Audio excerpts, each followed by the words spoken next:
저는 중학교 상담교사입니다. 매일 상담실에서 학생들을 만나고 있습니다. 상담실에는 자기 성장을 이루고자 하는 학생부터 정신병리를 보이는 학생까지 다양한 학생들이 찾아옵니다. 하루에 적게는 3시간, 많게는 5시간 동안 학생들의 괴롭고 고통스러운 감정과 여러 생각들을 다루는 것이 제 본업입니다. 근데 이런 부정적인 감정들은 전염성이 있습니다. 교사란 일이 다음 세대에게 미래를 살아갈 역량을 키워주는 보람찬 일이지만 하지만 문득 마음의 여유가 없을 때가 찾아옵니다. 어떨 때는 왜 이렇게 애들이 나한테 부정적인 에너지를 표출할까? 왜 이 친구는 나한테 화가 났을까 생각할 때가 있습니다. 원래 상담을 하면 내담자가 가지고 있었던 대인관계에 부정적인 역동이 저에게 튀기고 투사되는 그런 과정이 있습니다. 그리고 그 과정에서 한층 더 성장해낼 수 있도록 돕는 것이 저의 역할입니다. 하지만 원망과 혐오 등의 부정적인 이야기를 계속해서 듣다 보면 제 스스로 온전한 정신을 유지하기 어려울 때도 있습니다. 도와주려고 하는 내담자에게 가끔은 비난을 듣기도 하고 편집이나 관계사고 등으로 현실 판단이 잘 안 되는 경우에도 흥분하지 않고 페이스를 지켜야 합니다. 어떻게 보면 제 멘탈이 갈려나가는 작업입니다.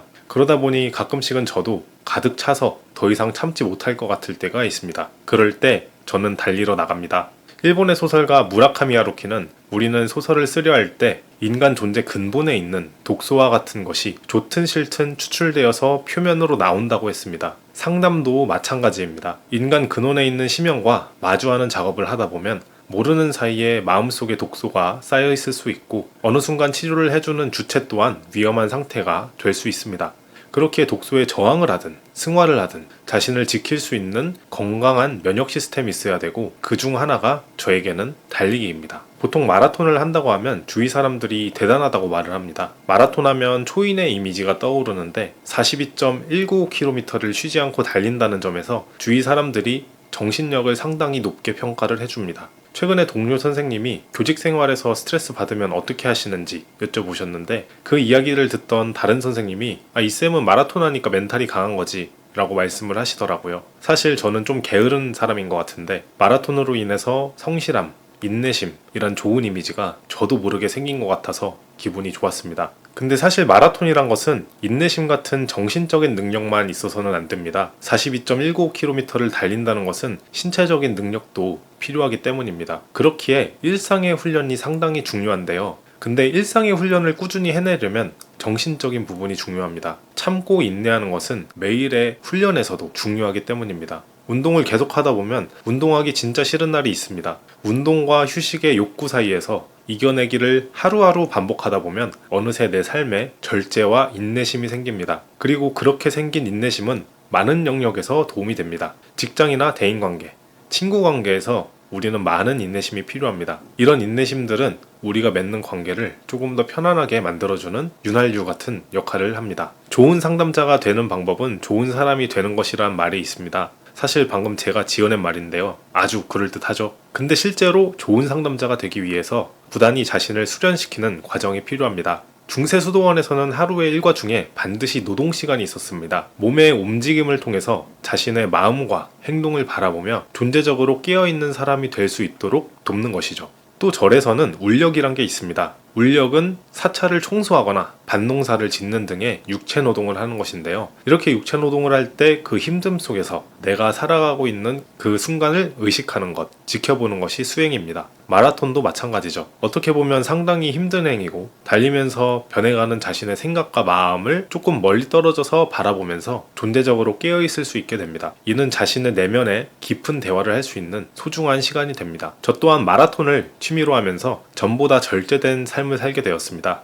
회복을 위해서 충분한 수면을 하려고 하고 있고 체중이 너무 나가면 안 되니까 과도하게 식사를 하지 않으려고 합니다. 아내는 가끔씩 스님이랑 사는 것 같다고 말을 합니다. 하지만 저는 이런 삶에서 소소한 행복을 얻습니다. 보통 심리 상담을 할 때 가장 먼저 물어보는 질문 2가지가 잘 자냐? 잘 먹냐? 이거입니다. 수면 시간이 규칙적이면 몸에서 호르몬이 예측 가능하게 분비가 됩니다. 우리가 꿀잠 잤다고 표현할 때가 있죠. 아침에 일어났을 때 정신이 맑아지는 것은 도파민에 의해서 나타납니다. 수면이 너무 적은 경우에는 도파민 수용체가 천천히 줄어버립니다. 그렇기 때문에 규칙적인 시간에 충분한 수면을 하는 것이 정신 건강에 좋고요. 식사를 할 때도 절제를 해주면 좋은 것이 뚱뚱할수록 먹는 즐거움을 잘 못 느낍니다. 텍사스 대학교 스티브 교수 연구에 따르면 같은 밀크쉐이크를 먹더라도 뚱뚱한 사람이 마른 사람보다 쾌락을 느끼는 영역의 뇌 활동이 떨어지는 것으로 나타났습니다. 쉽게 말하면 이미 너무 많은 자극을 취한 사람은 똑같은 음식의 양으로 같은 수준의 행복감을 느끼지 못하게 된다는 것입니다. 그렇기 때문에 규칙적인 수면과 규칙적인 식사를 하면서 도파민 수준을 유지해주는 것은 삶의 밸런스와 정신건강에 지대한 영향을 미칩니다.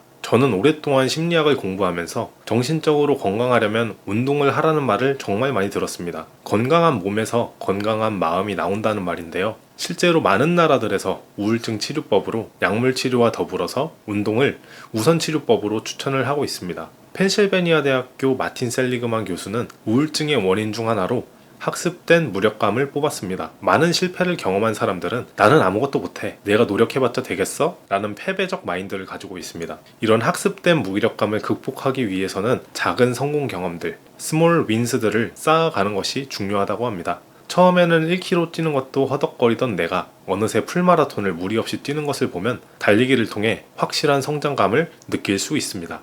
달리기를 시작할 때 처음 시작은 어려워도 끝이 나면 마음은 상쾌해집니다. 달리기도 마약처럼 중독이 되기 때문인데요. 도파민과 신경 전달 물질들의 활성화, 뇌의 혈류 증가 등으로 인해서 기분이 좋아지기 때문입니다. 또 달리면서 호흡에 집중을 하고 달리는 나의 모습을 제3자의 시선에서 관찰하면 불안함이 줄어듭니다. 왜냐하면 달리기가 EMDR의 치료 원리와 비슷한 부분이 있기 때문인데요. 여기서 EMDR이라는 것은 Eye Movement Desensitization and Reprocessing 이란 뜻으로 트라우마 치료법입니다. 현재 미국 정신의학회에서 발행한 트라우마 진료 지침에서 트라우마에 대해서 가장 효과적인 심리치료로 여겨지고 있습니다. EMDR은 눈동자를 좌우로 빠르게 번갈아 움직이면서 부정적인 생각을 해보는 것인데요. 달리기를 하면서 양팔과 양발을 교차해서 동시에 앞뒤로 움직이는 동작을 통해서 뇌의 양쪽에 자극을 주는 것이 EMDR의 원리와 같기 때문에 달리기를 하면서 부정적인 생각이 떠올라도 생각이 정리가 되는 경우들이 있습니다. 어떻게 보면 EMDR 효과와 비슷하게 달리기의 힘으로 과거의 상처와 트라우마를 서서히 회복시킬 수 있다는 것입니다. 저는 다른 사람들의 고통을 어루어 만져주면서도 내가 상처받지 않으려면 어떻게 해야 될까? 내담자의 부정적인 심리 상태가 내 삶을 잠식시키지 않으려면 어떻게 해야 될까? 지치지 않고 내가 치료의 도구로서 오랫동안 효과를 내려면 어떻게 해야 될까? 고민을 많이 했습니다. 제가 내린 결론은 달리기입니다. 달리기를 통한 마음 챙김.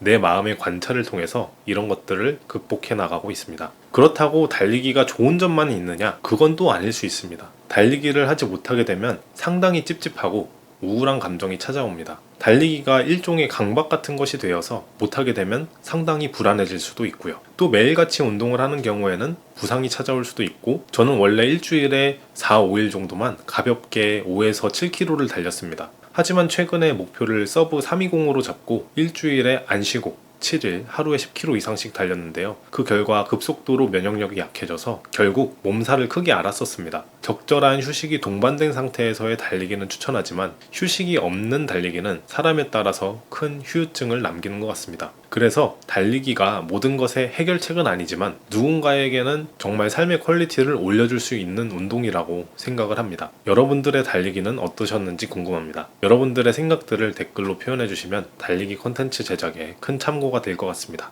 이상 마음대로였습니다. 시청해주셔서 감사합니다.